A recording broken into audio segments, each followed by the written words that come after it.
할렐루야. 오늘도 새날을 주신 하나님을 찬양합니다. 오늘도 말씀으로 시작하는 이 하루, 말씀 충만, 은혜 충만, 성령 충만한 하루가 되시기를 주님의 이름으로 축원합니다. 오늘은 사도행전 26장 1절로 8절까지 말씀을 봉독해 드립니다. 하나님의 말씀을 경청하시기 바랍니다. 아그리빠가 바울에게 이르되 너를 위하여 말하기를 내게 허락하노라 하니, 이에 바울이 손을 들어 변명하되 아그리빠 왕이여, 유대인이 고발하는 모든 일을 오늘 당신 앞에서 변명하게 된 것을 다행히 여기나이다. 특히 당신이 유대인의 모든 풍속과 문제를 아심이니이다. 그러므로 내 말을 너그러이 들으시기를 바라나이다. 내가 처음부터 내 민족과 더불어 예루살렘에서 젊었을 때 생활한 상황을 유대인이 다 아는 바라. 일찍부터 나를 알았으니 그들이 증언하려 하면 내가 우리 종교의 가장 엄한 팔을 따라 바리새인의 생활을 하였다고 할 것이라. 이제도 여기 서서 신문 받는 것은 하나님이 우리 조상에게 약속하신 것을 바라는 까닭이니, 그 약속은 우리 12지파가 밤낮으로 간절히 하나님을 받들어 섬김으로 얻기를 바라는 바인데, 아그리빠 왕이여, 이 소망으로 말미암아 내가 유대인들에게 고소를 당하는 것이니이다. 당신들은 하나님이 죽은 사람을 살리심을 어찌하여 못 믿을 것으로 여기나이까? 아멘. 자, 오늘도 이 말씀을 통해 우리에게 주시는 하나님 음성을 듣게 되길 바랍니다.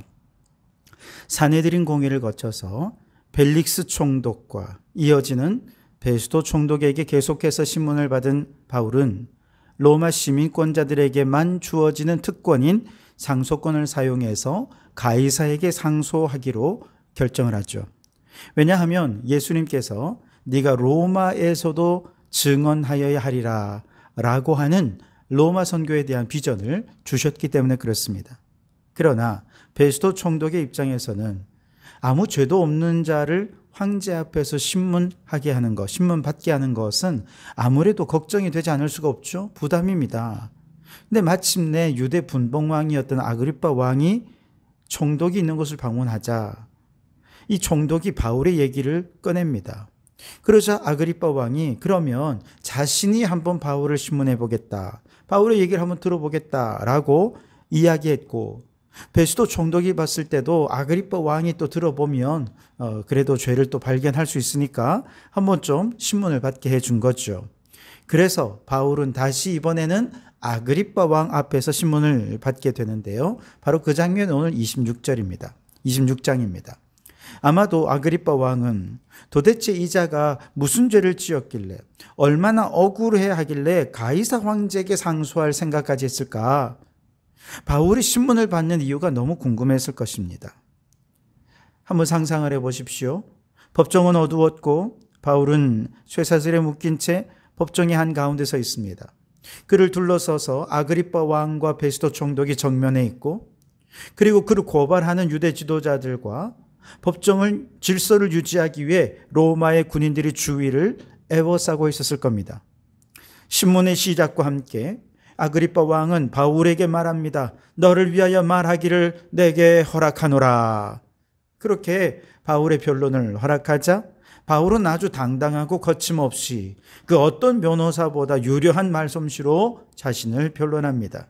먼저 그는 유대의 풍습과 문화를 너무 잘 알고 있는 왕 앞에서 변론할 수 있게 된 것이 너무나 다행한 일이다 라고 말하면서 아그리빠 왕을 추켜 세웁니다. 그리고 그가 오늘 이렇게 신문 받는 것은 어떤 죄를 범해서도 아니고 혹은 어떤 정치적인 이유 때문도 아니고 오직 한 가지 소망 때문에 신문을 받는 것이다 라고 하는 변론의 요지를 아주 구체적으로 제시하죠. 7절 하반절에 보시면 아그리빠 왕이여, 이 소망으로 말미암아 내가 유대인에게 고소를 당하는 것이니이다. 소망 때문에 고소를 당했다는 것입니다. 도대체 이 소망이 얼마나 위험한 것이길래 이토록 유대인들이 저자를 고발하고 바울을 죽여야 한다고 이렇게까지 아주 들썩이며 말하는 것일까요? 6절과 7절 상반절을 보시면 이제도 여기 서서 신문 받는 것은 하나님이 우리 조상에게 약속하신 것을 바라는 까닭이니, 이 약속은 우리 12지파가 밤낮으로 간절히 하나님을 받들어 섬김으로 얻기를 바라는 바인데 그랬습니다. 자, 유대인들의 조상들이 하나님께 약속을 받았고 오랜 세월 동안 그 조상들로부터 오늘 현재까지 모든 유대인이라면 그들이 다 바라고 소망하는 약속이 있는데 그 약속이 바로 소망이라는 것이죠. 그 약속받은 소망이 무엇이냐? 8절에 보시면 당신들은 하나님이 죽은 사람을 다시 살리심을 어찌하여 못 믿을 것으로 여기나이까 그랬습니다. 그의 소망은 무엇입니까? 죽은 사람을 우리 하나님은 다시 살리신다는 소망입니다. 부활의 소망이라는 것이죠. 바울은 지금 이 부활의 소망 때문에 신문을 받는 것이다 라고 아주 요약해서 이야기하고 있습니다. 유대인들의 풍습과 문화와 유대교의 교리에 대해 너무 잘 알고 있는 아그리빠 왕으로서는 부활의 소망 때문에 신문을 받는다? 이건 말이 안 된다고 여겼을 것입니다. 왜냐하면 부활의 소망이라면 모든 유대인들이 마음속에 품고 있는 하나님의 약속이기 때문에 그렇습니다. 물론 사두개인 같은 사람들은 부활이 없다고 주장하지만 대부분의 유대인들은 부활을 소망합니다. 그 부활 소망 때문에 유대인들이 바울을 고발했다는 게 이해가 잘 안 되는 거죠. 하지만 이것은 사실이었고 바울은 지금 부활의 소망을 품었다는 이유로 유대인들과 충돌하고 있는 상황입니다. 그런데 바울의 시대보다 오늘 우리가 사는 이 시대가 부활의 소망 때문에 세상 사람들과 충돌하는 것이 아주 피부적으로 느끼는 시대입니다. 왜냐하면 우리가 사는 시대는요, 과학과 이성이 지배하는 시대이기 때문이죠. 부활의 소망은 이성적으로 이해가 불가능합니다. 과학적으로 증명이 불가능한 영역입니다. 그러다 보니 세상 사람들은 부활의 소망을 결코 이해할 수가 없습니다. 심지어 과학이나 이성이 쌓아올린 문화와 문명이 얼마나 대단한지 굳이 부활의 소망을 가질 필요가 없는 시대를 살아갑니다. 그러니 세상 사람들은 그리스도인들이 부활의 소망을 갖는 것에 대해 한심하다, 어리석다 이렇게 여기는 것입니다. 그러나 소망을 잃어버린 시대는 얼마나 절망적인지요. 청년들은 미래를 걱정합니다. 중장년은 건강과 경제를 걱정하고요. 노년은 외로움과 죽음을 두려워합니다. 세상은 죽음 이유는 없다라고 말하며 부활을 조롱하지만 그러나 그 이면을 바라보면 부활을 믿지 않는 그들의 이면에는 너무나도 많은 걱정과 염려, 두려움이 있고 그 모든 것의 근원에는 부활의 소망이 없기 때문이라는 것을 보게 됩니다. 예수님이 부활하셨고 우리도 부활할 것이라는 부활의 소망을 가진다면 어떻겠습니까? 아마도 청년들은 미래를 걱정하기보다 하나님께서 일구어 가실 미래를 기대하게 될 것입니다. 부활의 소망을 가진 중장년들은 건강과 경제를 염려하기보다 오히려 내가 가진 건강과 물질로 어떻게 하면 하나님 나라를 위해 더 충성할 수 있을까를 생각할 것입니다. 외로움과 죽음에 대한 두려움이 가득한 노년일수록 더더욱 부활의 소망은 남은 생을 두려움이 아니라 천국에 대한 소망과 기대와 설레임으로 살아가게 할 것입니다. 부활의 소망을 잃어버린 이 시대는 너무나도 역설적이게도 이렇게 발달한 문명 속에 살면서도 너무나도 심각하게 염려하고 근심하고 두려워하고 불안해하는 거죠. 그러나 이 시대에 부활의 소망을 증거하고 부활의 소망을 심어주고 부활의 소망이 회복될 수 있다면 저들이 앓고 있는 모든 염려, 근심, 걱정, 두려움 얼마든지 극복할 줄 믿습니다. 그러니 부활의 소망을 가진 우리 성도 여러분, 우리가 가진 부활의 소망이 얼마나 위대한 신앙인지 깨닫고 이것을 증명하며 살아가는 우리 성도들이 되실 수 있기를 주님의 이름으로 축원합니다. 올 초에 저희 아버님께서 돌아가셨을 때 저희가 가장 염려가 됐던 것은 아무래도 어머니였죠.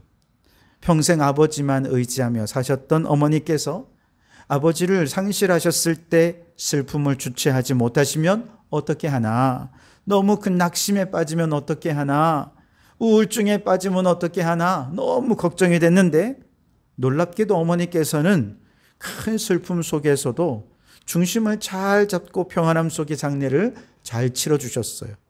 그 이유를 어머니께 여쭤보니 처음에 돌아가신 아버지 얼굴을 딱 배웠을 때 그 얼굴이 어찌나 평안하신지 천국 가셨구나 그냥 확신이 딱 들더라는 것이죠. 천국에 가셨구나 확신이 드니까 그때부터 마음이 평안해지더라는 거예요.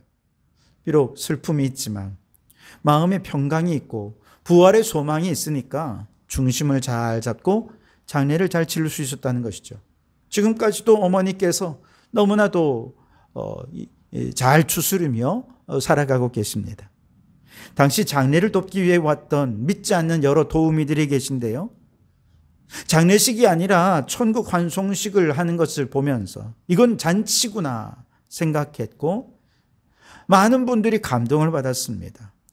기독교의 장례식은 이렇게 다르구나 라고 하는 그들의 느낌을 소감을 직접 이야기해 주었습니다. 그렇습니다.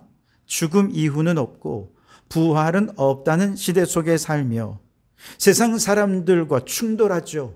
그들은 비웃고 조롱하지만 막상 죽음 앞에서 부활 소망을 가진 사람이 이처럼 평안할 수 있다는 것을 본다면 아마도 모든 사람들이 감동받고 또한 부활 소망을 그들도 갖기를 원할 것입니다. 부활의 소망은 평소에는 세상과는 충돌할지 모르지만 죽음을 앞둔 사람들에게는 적어도 죽음을 진지하게 생각하는 사람들에게는 부활 소망을 가진 성도들의 확고한 부활의 소망의 삶은 그 자체가 전도가 될 줄 믿습니다. 여수 순천 사건으로 두 아들을 잃은 손양원 목사님도 마찬가지. 두 아들의 장례식에서 부활의 소망을 담아 9가지 감사를 하나님께 드렸죠.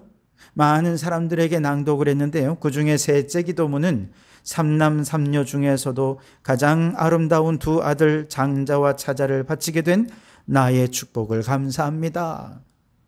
여섯째 기도문에는 미국 가려고 준비하던 내 아들 미국보다 더 좋은 천국에 갔으니 내 마음이 안심되어 감사합니다. 그러면서 부활의 신앙, 천국의 소망이 가득한 사람만이 고백할 수 있는 감사의 고백을 드렸습니다.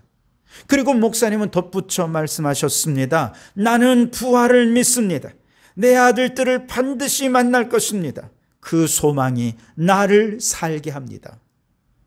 그의 삶은 부활이 얼마나 능력이 있는지를 마치 영화처럼 우리에게 보여주는 증거가 되었고 그의 확신에 찬 부활의 소망을 본 많은 사람들이 예수님을 믿고 부활의 소망을 갖게 되었다는 것입니다. 오늘 우리도 하나님은 절망 속에 있는 사람들에게 소망을 심어주십니다. 병상에 있는 자에게, 실직당한 자에게, 모든 관계가 끊어진 자에게 하나님 말씀하십니다. 내가 너를 다시 일으키리라. 너는 죽지 않고 살아나리라 주님 말씀하실 것입니다. 이 세상에서 우리가 이러한 희망을 가질 수 있는 이유는 하나님께서 약속하신 부활의 소망 때문이죠. 부활의 소망은 현재를 살아가는 사람들을 다시 일으키고 다시 살리는 능력이 있는 줄 믿습니다. 바울은 바로 이 부활의 소망을 붙들었기에 담대했고 그 소망은 그에게 다가오는 모든 환난과 핍박을 견디게 했으며 그 모든 고난의 상황 속에서도 부활의 예수님을 증언하게 했습니다. 그러니 여러분, 오늘 우리도 그 소망을 붙잡기 바랍니다. 세상이 흔들릴 때, 마음이 낙심될 때 우리는 하나님 주신 부활의 약속을 기억하기 바랍니다. 더 나아가 모든 상황 속에서 부활의 소망으로 살아가는 삶으로 부활의 예수 그리스도를 증거하는 우리 성도들이 되실 수 있기를 주님의 이름으로 축원합니다. 기도하겠습니다. 하나님 아버지, 오늘도 주님의 말씀 앞에 섭니다. 사도 바울이 결박 중에도 담대히 복음의 소망을 증언했던 것처럼 우리에게도 흔들리지 않는 소망을 붙들게 해 주시옵소서. 세상의 어둠과 고난 속에서도 죽은 자의 부활을 믿는 믿음으로 살아계신 주님을 바라보게 하시고 약속하신 영원한 생명을 향해 나아가게 하소서. 우리의 연약함을 아시는 주님, 낙심하지 않게 하시고 말씀의 능력으로 다시 일어나게 하옵소서. 바울이 왕 앞에서도 진리를 외쳤듯 우리도 삶의 자리에서 복음의 소망을 담대히 선포하게 하여 주시옵소서. 오늘도 주님 안에서 소망을 붙들며 믿음으로 걸어가게 해 주시옵소서. 예수님 이름으로 기도하옵나이다. 아멘.